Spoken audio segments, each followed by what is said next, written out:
Hello and welcome back to the Growing Revolution Smart Podcast. My name is Eric with Smart Pot Fabric Planters, and we've got another great guest lined up.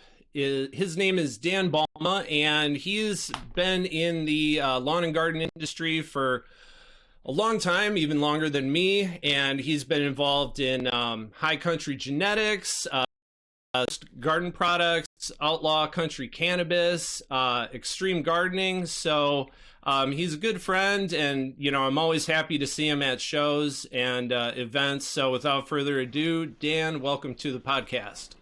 Thanks for having me, Eric. Thanks for being here. So first of all, what were you doing before you were working with Xtreme Gardening, and then how did you end up joining that ship?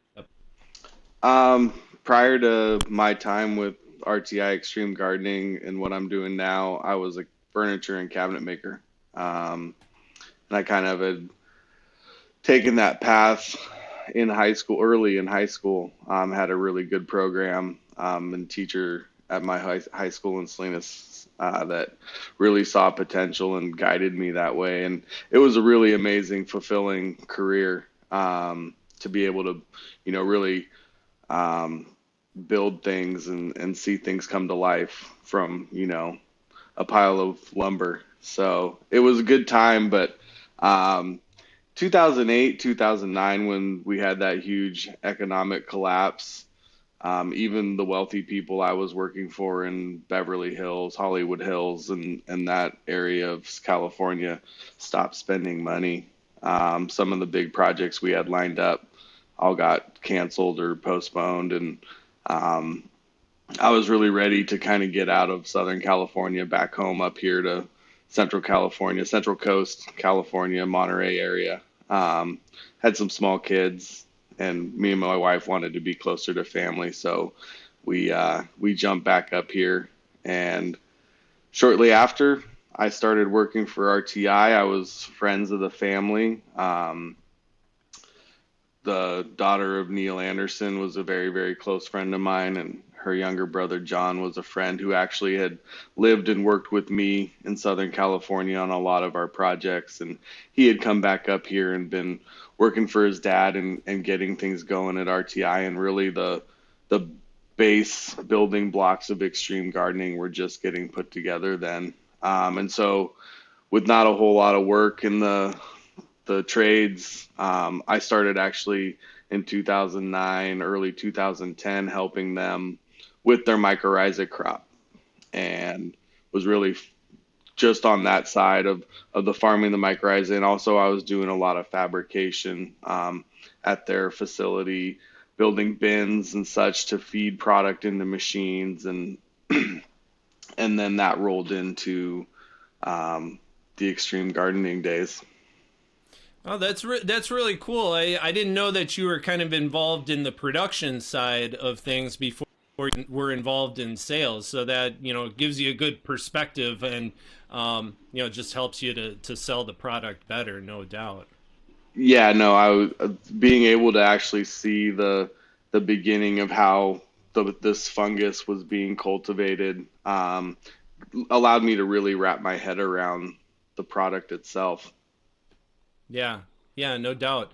And so Extreme Gardening launched in what, 2010? Was that when you guys started doing It sales was hardcore?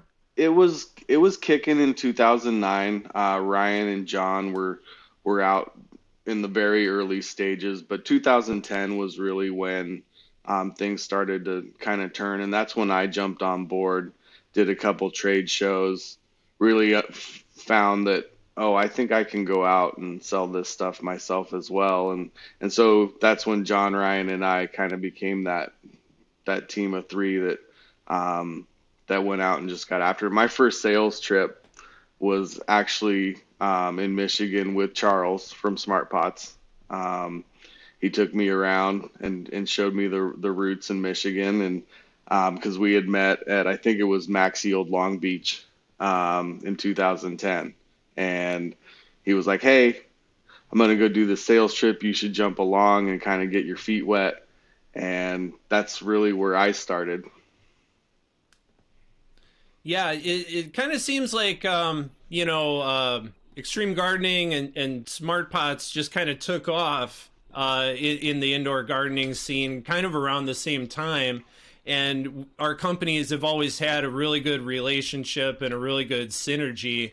Fabric pots and, biologics just kind of go hand in hand. So It really it's always was. been a good match. Yeah. No, we were always backing each other up no matter where we went, because there was such a beautiful synergy between the two. What was it like working for Extreme Gardening? I think people who aren't familiar with the industry maybe don't know how busy it was a decade ago, just like a rocket ship. Man, those are some wild times, you know. We were on the road nonstop. I mean, more days out of a month on the road than off. If you had a week a month at home, that Yeah. was good. Um, we were doing, our normal week, our daily visits, and then weekends were usually spent at vendor days, customer appreciation events, all the different trade shows that were scattered in there. I was nonstop, and it was a nonstop. It was 190 miles an hour, and just kind of figuring out where you were going at the very last second. Get home, dump your suitcase into the washing machine, get it out of the dryer, back into the suitcase, back in the truck. And it was a few years of just nonstop, and I lost some time with my kids in the earlier days, but it also, I think, was really, and I kept telling myself and my wife, like, this is to build something that's gonna pay us back, and I think it really Yeah, yeah. has. When you're in an industry that's just kind of in its infancy and just taking off, it's like if you don't put in that work, you'll get left in the dust by other companies. So yeah, I think Yeah, for us, definitely we're on the road a lot less than we used to, and because we built that foundation, and now there's so many other things we can do from home. That's kind of where we're focusing. We're still oh on yeah, the road quite a bit, but not nearly as much, thank God. not like that. So you've been to a ton of customer appreciation days. Are there any stores that stand out in your mind as being like just epic, or like any like funny stories to go along with them? I know there's probably more than we can even remember, but I wanted to pick your brain. Yeah, and most of them need to stay the stories between the friends that they're between. But there were a few guys that really did it well. I think Brian out at Full Scale in Clovis really always threw a good event that was very community involved. In the early days, they were really great, I think, and they've all kind of blurred together for me at this point because we really were like just so many all at the same time. I mean, when we were all as a group traveling, I mean, how many days I mean, on any given weekend, we had 8, 10, 12 different people at events, Um, and so there were some great ones, and then I feel like it almost got to be a little bit played out, and that it got to be too much, and it really was redundant, and the point of it was kind of lost. The customers, you're doing all these events in the same areas at different stores, and you just started to see the same people over and over and over again to come get free stuff, and you realized I'm no longer creating sales here. I'm just feeding a small little system of people that just want the freebies. And those events, they cost the company and us time and money, and it was a lot to put out there to really not be seeing any more return. So Yeah, there I were some think great ones. I some mean, of them had a obviously, better.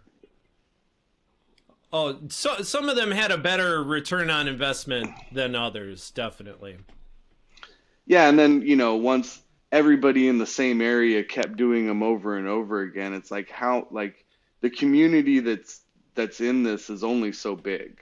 And the guys that are really, on the hill or in the warehouse really doing the work that and where we wanted to be, they weren't coming out, and I get it. The stores were having a great time because it's like a big party for them. And they kind of, it's like their annual shindig, and it got everyone, to their shop all at once. And it's a great time. I mean, we obviously had some amazing parties, and we were all, even with, even with our competitive companies, we still all were there having a good time, and everyone just trying to work together. So pretty Yeah, it wild. was it was an I equated it to like a traveling circus, like every weekend you kind of saw the same companies, the same reps, and yeah, they're your competitors in a lot of regards, but I always had it in the back of my mind, like, if anything happened to the company that I was working for, I want to have a great relationship with these other people because they might be my future coworkers, bosses, or they might, point me in the right direction to another opportunity. So, Yeah, these are you know, all competitors and friends at the same they're time. all relationships that at some point can be valuable, and that's kind of how where I'm at now is like, all right, you spent this decade, more than a decade now, networking and building relationships, and you know that if something happens today or tomorrow with what I'm doing, there's always a few other, directions to go and people to call. And it Yeah. creates that safety net that makes really all that grinding worthwhile.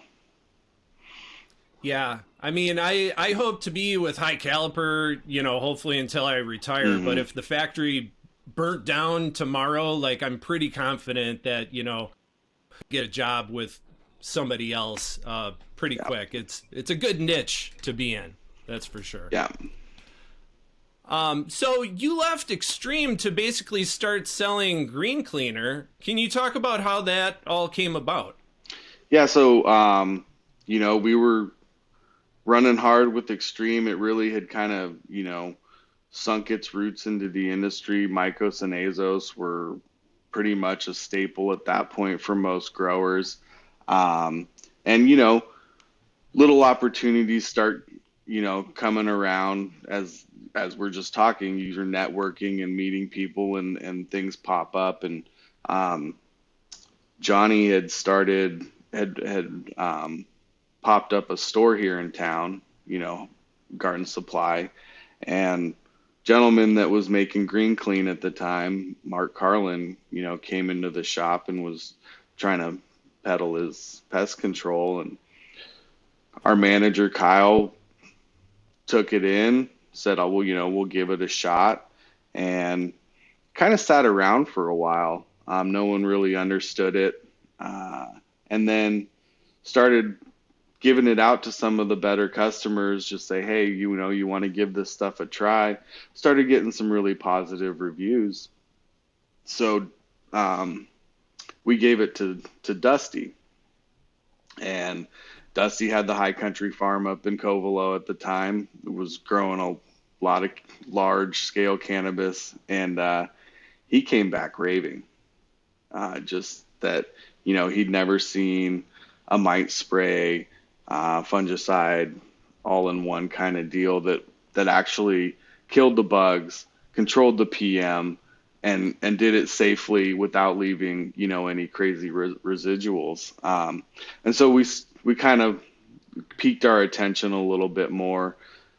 Started having some conversations with Mark, and saying, "Look, we've got this distribution platform figured out with Sunlight Supply and Hydro Farm. Um, we're running all the sales routes. We can really take you from making 10 gallons at a time in your garage and hitting your few shops in the Central Valley and maybe getting into Sacramento to a nationwide brand." Um, so he agreed that he wanted to work with us. At first, it was kind of a slow transition. We were all still trying to do extreme and keep that ship sailing. So it was, first get the warehouse, get the manufacturing facility set up for Green Cleaner, and then slowly Ryan transitioned out of extreme, became just an independent rep for them, and then in the end of 2014, we had gotten distribution with Sunlight Supply set up, and it was really starting to take off. And we realized that the business was going to need to be seriously ran. And so I stepped down from my position at RTI and came over to Central Coast Garden Products to be president and CEO of the company, as well as a co-owner. Um, and I haven't looked back since my official start date was January 1st, 2015, but I was already way into it well before then. So been here since then, um, and it's been incredible.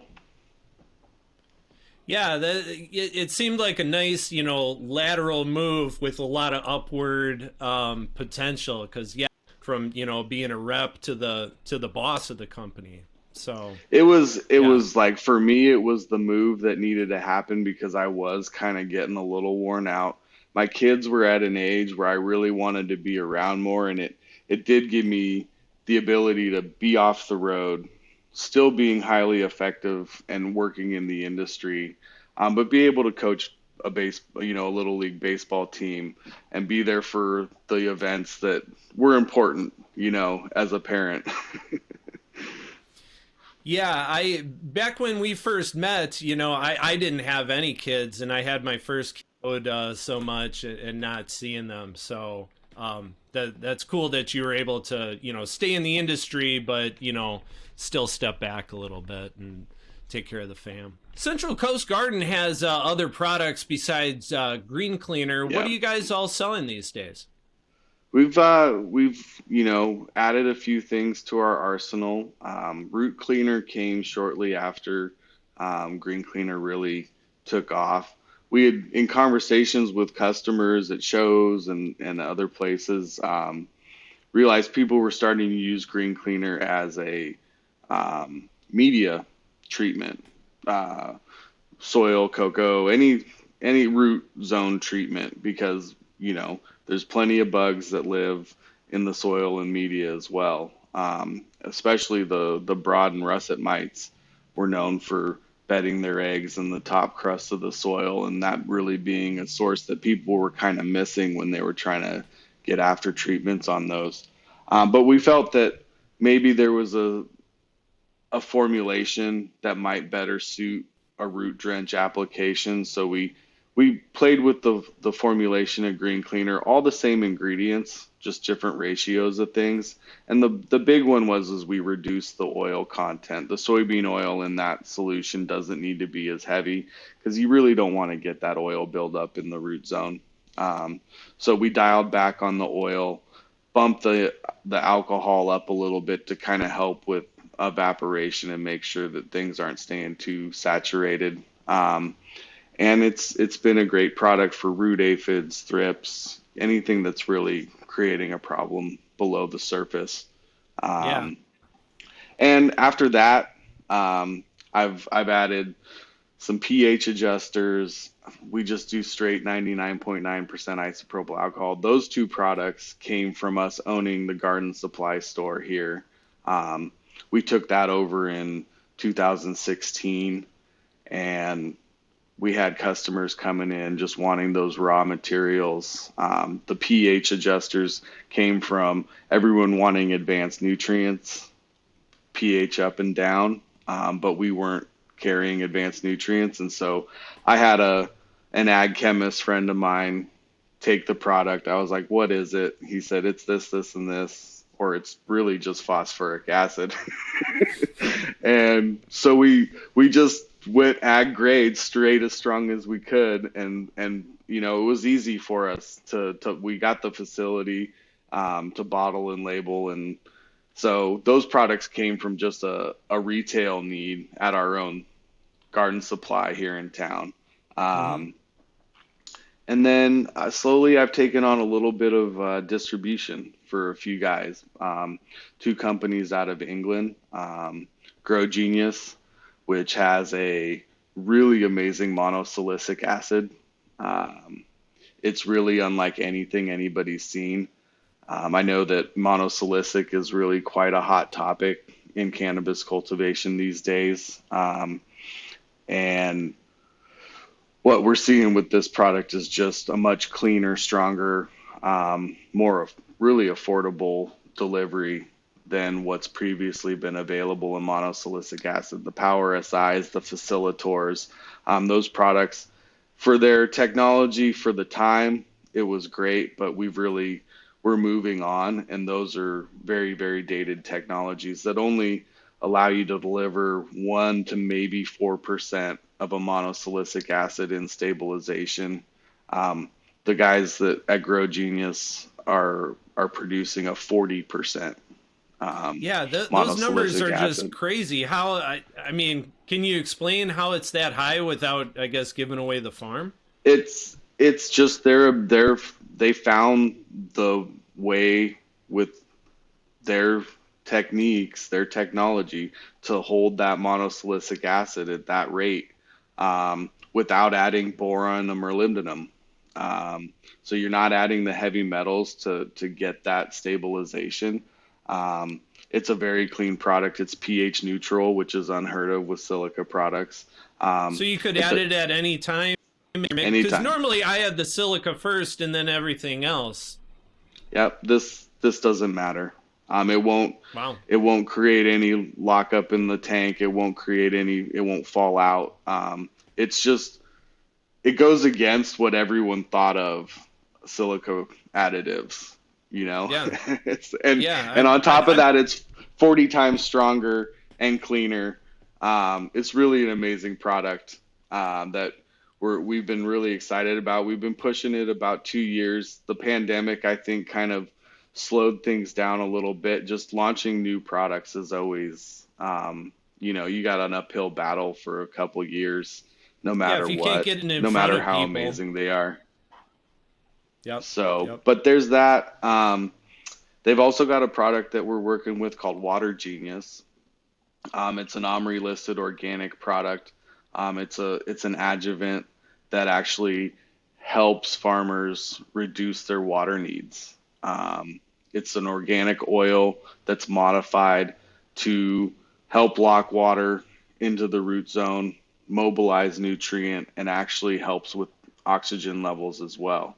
Wow. Um, so another amazing product that goes well with smart pots. Actually, I've been doing a lot of testing in my backyard, and everything I grow is in smart pots. So I've seen a lot of really cool benefits to this product and the smart pot system.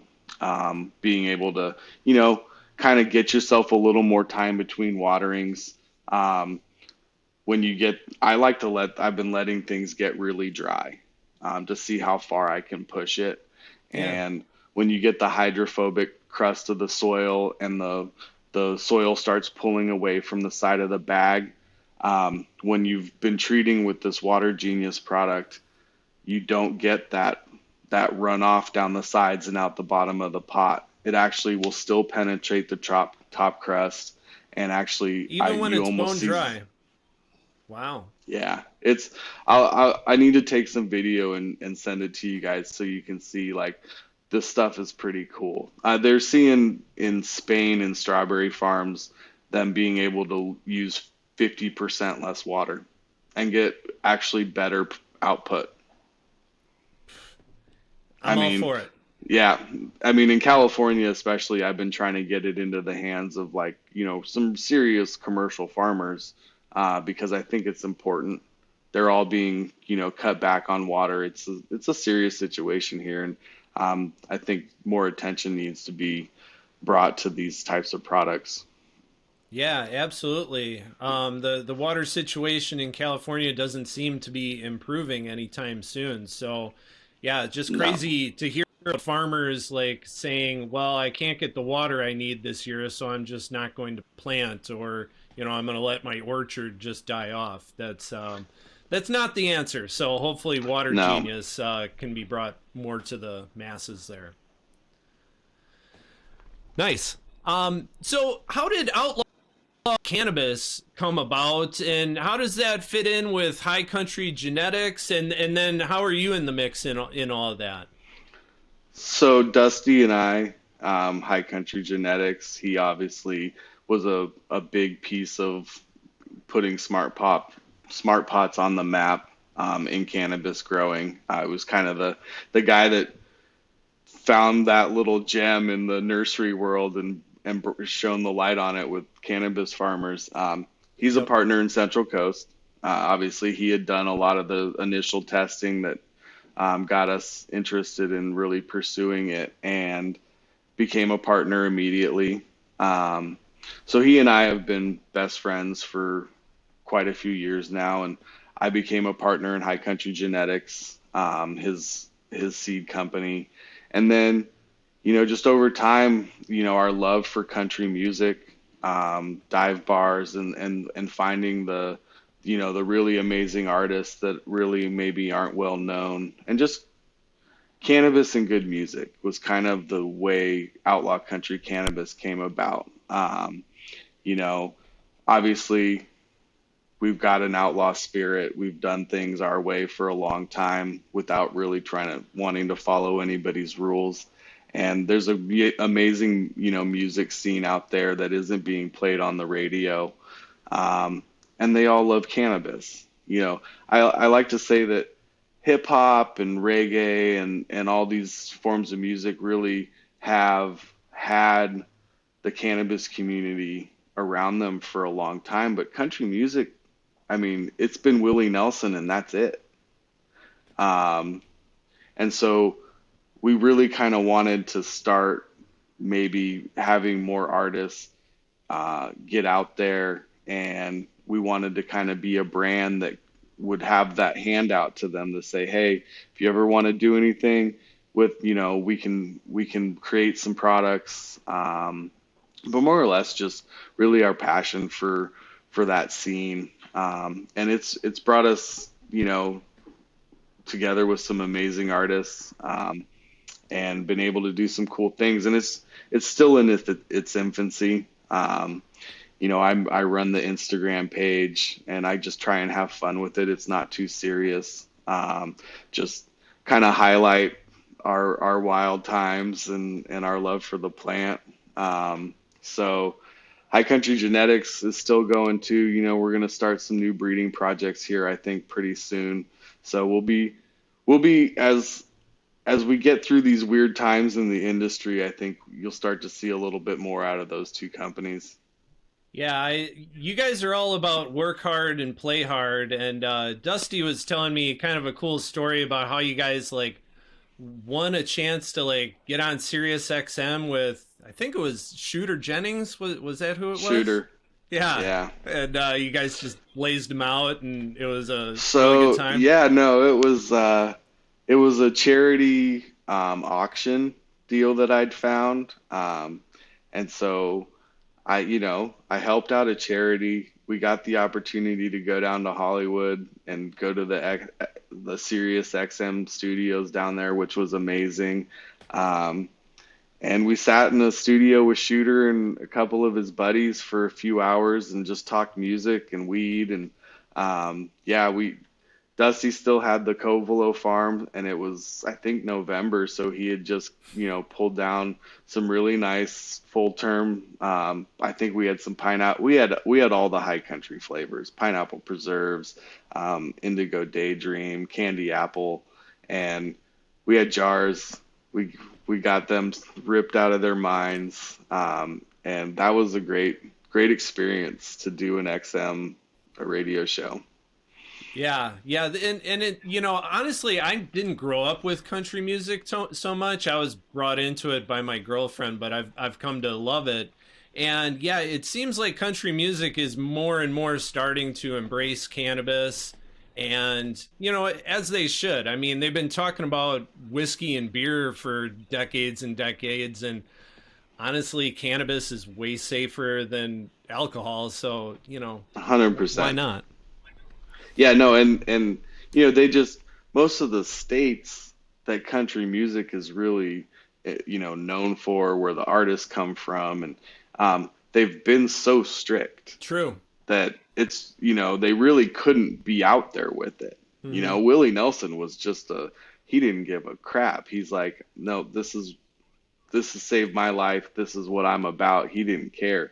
But a lot of people didn't have the luxury of, taking that stance. So it's been very, very low key for a long time. And now it's starting to become so mainstream that I think there's opportunity for people to finally be like, this is life changing. Like I think everyone's really starting to see the mental health benefits, the physical health benefits as well. Just again, we all love our beer and our whiskey, and we've definitely partook way more than necessary. But I realize also that those things are extremely harmful, and there definitely isn't the risk involved in cannabis as there is with alcohol. Certainly not. Certainly not. So, having been in the game for over a decade, what's changed the most about our industry since you got into it? I mean, the legalization aspect has really flipped this thing upside down. Yeah. And you would have hoped it would have been for the better. I mean, there are some positive things that have come from it. Obviously, like we were just talking about, being able to be out in the open with it. Um, Obviously, when I started working for Xtreme, and maybe even when you were, starting with Smart Pots, we were still talking about growing tomatoes. Yeah. You'd get kicked out of a Like store if you brought up you cannabis. you didn't say cannabis, marijuana, weed. It was tomatoes. Even the phone calls at the office, when we were in the office taking calls, doing customer service, someone called and started talking. It was like, hey, we're gonna refer to it as tomatoes, okay? And so there's that we can definitely be out there now, and all the trade shows and everything are cannabis focused and marketed. Um, but I mean, look at the way the California cannabis industry is right now. Um, it was it was destined for failure. Yeah. Um, Prop 64. Just, I mean, if you don't have tens of millions of dollars in reserve to weather the storms that have come and are still coming, it's a tough road. And um, it's kind of sad to go up to the Emerald Triangle these days. Mendocino, Humboldt, Trinity are not the vibrant, bustling communities that I remember. And, those communities have been doing their thing for long before I ever came around. And I really have a high level of respect for that. And what I came into and what I was brought into out there with the people from those communities was, this is our livelihood. And this was building those communities, and they were amazing. And that they're feeling it now. And I think that's what that it hurts. You feel it, to go up there and see how people are struggling because they couldn't get through this legalization process.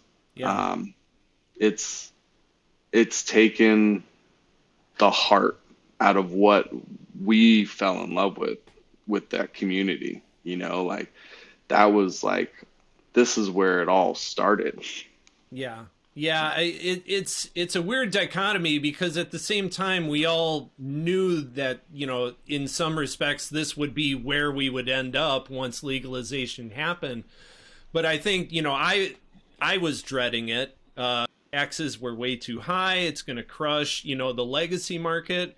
And, like you said, Garberville and Redway used to be like, Yep. kind of thriving, upbeat places. and every time you go back there, it just kind of looks, lower and lower as that money that used to be supporting those communities is now funneled into corporations, and God only knows where they're based out of, not Humboldt. So It's not there, yeah. Even Covelo, where Dusty was with the farms, um, it's kind of out there. Same thing, just one of those, Mendocino mountain towns that, as outlaw as it always was, it had an energy, and that energy's gone. It's devastating. yeah, I'm with you there. All right, let's talk about something fun. What's your favorite part of our industry? I think our community, I mean, our love for this plant. I've, been smoking pot since I was 12 years old. And I knew then, I was like, there's more to this than all these bad stories I've been told in school. I just knew, um, and I did, throughout high school, I found this little community of people that we were the stoners, and, um, but there was just love and I still know most of those people today. And when I was building cabinets, I wasn't involved in the cannabis industry, that was coming together then. But once I did step over,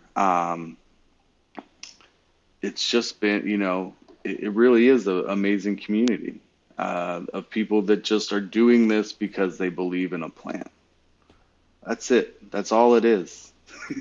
It's this plant that everyone understands, can do so much for us. Yep. Yeah. Yeah, it's an amazing plant, and I would have to agree. I think my favorite part about this industry is the people that are involved in it, the people that I've known for years, and then also the people that I meet that I've never met before. It's just Yep. it's rare that you meet somebody that you're like, oh wow, I hope I never run into that person again. It's like usually it's There's like a few. that person's really cool. I hope I see them all the time. Yeah.